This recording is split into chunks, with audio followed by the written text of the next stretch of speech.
The government is planning a Seat Out to Help Out scheme with cut price tickets to get audiences back into theatres and fans back into sports grounds.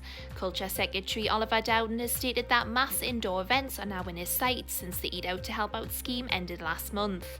Government ministers are now looking to encourage crowds back into large venues, but how will this scheme benefit independent businesses?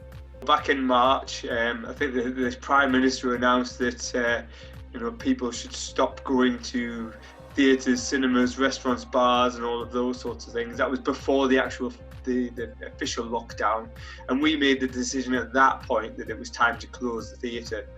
Along with that, a lot of the promoters who had shows on in the theatre were contacting us to postpone events. So we've had a few cancellations, but most events in the diary have been postponed to future dates.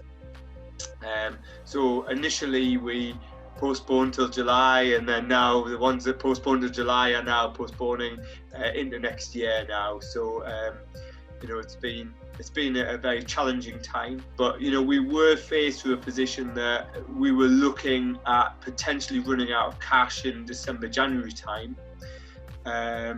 This news is very welcome. Our big hope is that we can get a Panto season in this year, because that would be a really positive event for us, and is a big annual take for us as well, the Panto. So it's an important event in the diary, so it'll be important to get that in this year. The one thing that we unsure of yet is how this money will be distributed. There appears to be some money for independent venues such as ourselves, so that would be brilliant news for us. So we'll see how this all falls out when we see the detail, I guess.